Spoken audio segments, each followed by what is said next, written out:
তুই যখন হব কেমন হয় তখন? ভালো লাগে? লাগে না। তারা চায় কথা বলো, গে তোমার কি হয়েছে, কি প্রশ্ন করে না? বলো কি হয়েছে, কি গো কি হয়েছে, কথা বলো না। ও বা হ্যাঁ, সেতে বোঝা যায় যে কিছু হয়েছে। কি তুমি কইসলা না, তোমার কয়ে লাভ কি? কি গো তুমি না কইসলা, ওটা আমার না দিবা, এবার লইছে।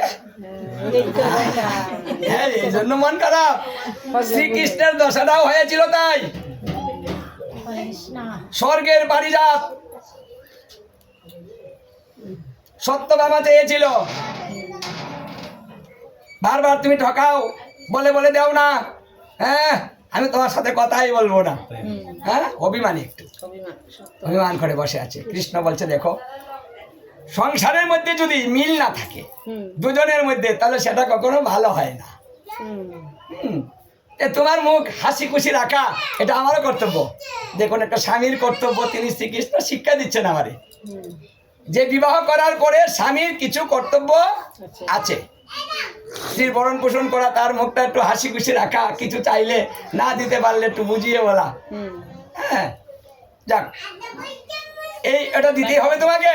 বলছে হ্যাঁ দিতেই হবে, ওটা যদি না দাও তোমার সঙ্গে আমি কথা বলবো না।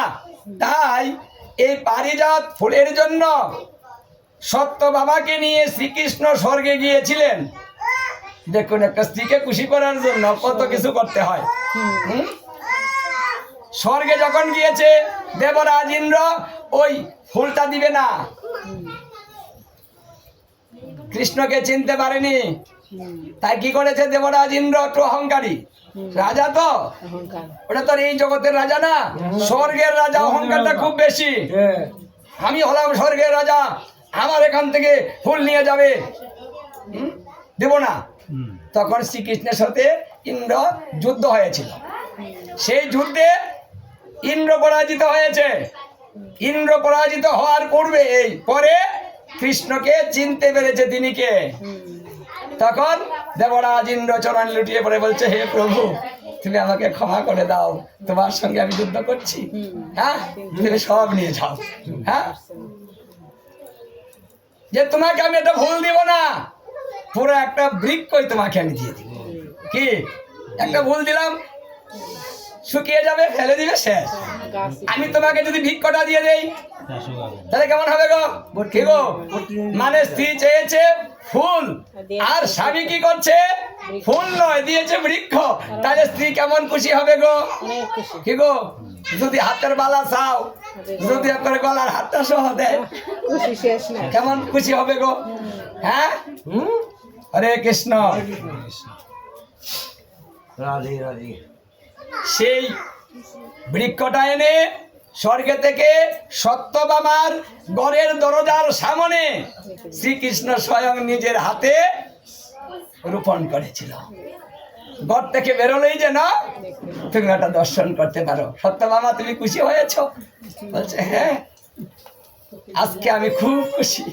হ্যাঁ, তাহলে এইভাবে শ্রীকৃষ্ণ তো অনাদির আদি গোবিন্দ, সর্বকারণের যিনি, পরম কারণ তিনি না হয় চাইতেই দিয়ে ফেলেছেন। দেখুন, আমাদের এই সংসারে এমন কিছু জিনিস আছে, যদি স্ত্রী চায়, স্বামী দিতে পারে? পারে গো? চাইতে পারেন, কিন্তু সবাই কি দিতে পারে? পারে না। তাহলে যখনই পারে না, তখন তো একটা অভাব। এই অভাবের কারণেই তো মন নষ্ট হয়। এটাই তো সংসার। এখানে আমাদের বারবার দুঃখের মূল কারণ হচ্ছে এটাই, আমরা যা চাই তা পাই না। কম থাকলেই সুখী হওয়া যায়। তাহলে সুখী হবেন কি করে? শ্রীকৃষ্ণ ভাগবতে দ্বাদশ স্কন্ধে উদ্ধবকে সেই কথাটা বলেছেন। সুখী হওয়ার পদ্ধতি কি? পদ্ধতিটা হলো চাওয়া চাওয়িটা বন্ধ করে দেওয়া। মানে যত চাইবেন তত কষ্ট পাবেন। নিষ্কাম ভাবে চলেন সংসারে, যদি শান্তি চান। আর যা কিছু হচ্ছে সব কিছু মেনে নেওয়া হোক। যা হচ্ছে ওটা আমার কর্মে ছিল, কর্মফল আমাকে ভোগ করতে হবে। ওটা মেনে নিতে হবে এবং ধৈর্য বাড়াতে হবে, যেন মনে কিছু না রাখো। এটা কৃষ্ণের কথা, জীবকে বলেছে। আচ্ছা, যারা সংসার করছেন প্রতিনিয়ত এইসব আঘাতগুলো আপনাদের কাছে আসছে না গো? স্বামীর কাছ থেকে আসে, শাশুড়ির কাছ থেকে আসে, শ্বশুরের কাছ থেকে আছে, হ্যাঁ, সন্তানের কাছ থেকে আসে, চতুর্দিক থেকে জ্বালা এসে বেড়া দেয়, দেয় না? এখন কৃষ্ণ কি বলছে? ধৈর্য ধারণ করো, ওটা আসবে। যুদ্ধ করে তুমি পারবে না, ধৈর্য ধারণ করে পারবে। কথা বলা বন্ধ করো, মানে স্বল্প কথা বলো, কথার উত্তরে কথা বলো না, মানে সংসার সুখের পদ্ধতি, মানে দিয়ে দিয়ে কোনোদিন সুখ হবে না, মন ভরতে পারবেন না, যত দিবেন ততই চাইবে। আমার এক শিষ্য চাঁদপুরে প্রথম বলেছে, বাবা আমাদের অনেক কিছু আছে, কিচ্ছু দরকার নেই, শুধু একটা সন্তানের দরকার, ওটাই নেই।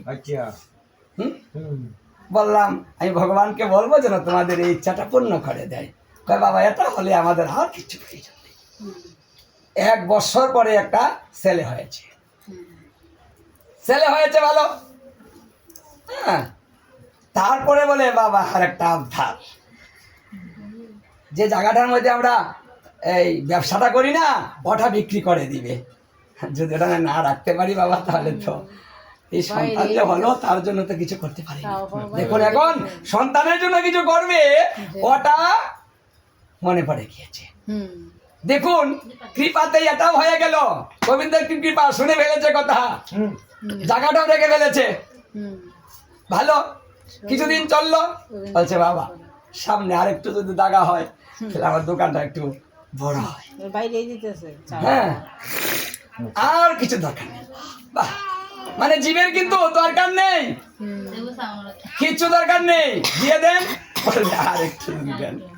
হ্যাঁ, আমাদের জীবনেও যে পর্যন্ত বেঁচে আছি না, কোনোদিন চাওয়া চাবিটা শেষ করতে পারবো না। এখন ওই জায়গা হয়েছে, এখন বলে বাড়া বাসায় থাকি, আর কত ছেলেটা বড় হয়ে যাচ্ছে, যদি নিজের একটা বাসা হতো, হ্যাঁ, আর কিছু দরকার নেই। আমি বললাম, দেখো তুমি তো প্রথম দিন থেকেই বলছিলে আর কিছু দরকার নেই, আর কিছু দরকার নেই, কিন্তু তোমার দরকার তো ভরালো না। ঠিক, এখন এবছর জায়গাটা হয়েছে, হ্যাঁ, সব হয়েছে। এখন বলতেছে, বাবা ব্যবসার যে পরিস্থিতি, এখন তো চলতেই পারি না, তাহলে জায়গা জমিতে কি হবে, কি যন্ত্রণা করে আমি ব্যবসা চালাবো নাকি? হ্যাঁ, দেখুন এইভাবে জীব চেয়েই যাচ্ছে, যার জন্য গোবিন্দ বলেছে তুমি চাওয়া চাবিটা বন্ধ করে দাও। তুমি যে পর্যন্ত চাইবে সেই পর্যন্ত তোমার জন্মটাও বাড়বে। কেমনে বাড়বে জানেন? বলছে, আমি ভক্তের কোনো ইচ্ছা অপূরণ রাখি না, ইচ্ছা পূর্ণ করে দিব। কঠিন কথা বলেছেন কৃষ্ণ, কোন ভক্তের ইচ্ছা অপূরণ রাখবো না, সকলের কথা আমি রক্ষা করব, পূর্ণ করে দিব, কিন্তু কখন দিব সেটা জানি না, সেটা তিনি জানেন না, কোন দিন দিবে। এই জন্য মানে যারা ওই স্বামী খারাপ পেয়েছেন মেনে নেন, ওটা আপনার কর্মে ছিল।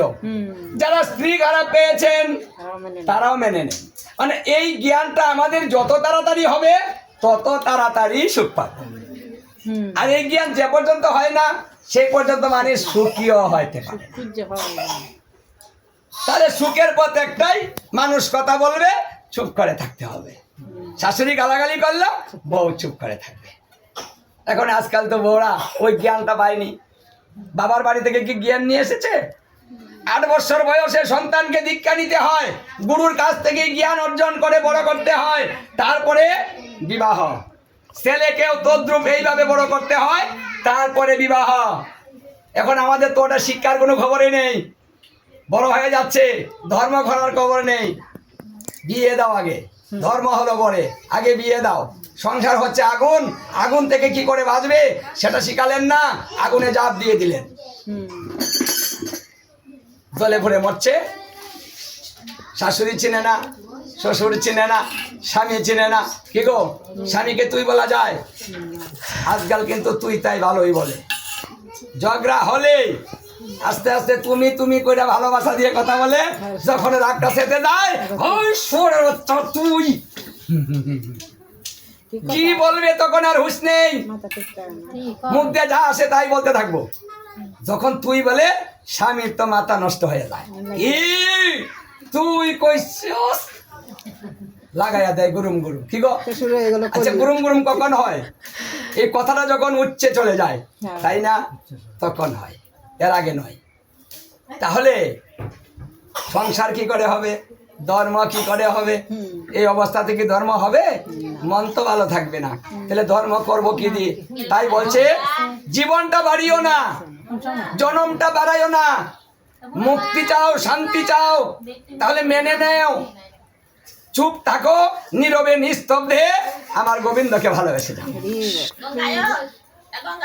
মানে এটাই হলো শান্তির একমাত্র পথ, অন্য কোনো পথ নয়। গাড়ি বাড়ি অট্টালিকা কিছুই সুখ দিবে না। যার বাড়ি নাই তার দিনও যাচ্ছে, যার বাড়ি আছে তার দিনও যাচ্ছে, যার ঘর নাই সেটাও যাচ্ছে, যার ঘর আছে তারও যাচ্ছে। কিন্তু সবারই যায়। কের দিন কিন্তু থেমে যাচ্ছে না, থেমে যায় না। ফুরিয়ে যাচ্ছে। কষ্ট করে। এই জন্য যারা জ্ঞানী তারা এই তত্ত্বটাই আগে শিখে এবং এই তত্ত্বটাই তার পরিবারকে শেখায় এবং এইটাই সমাজকে শেখানোর চেষ্টা করে।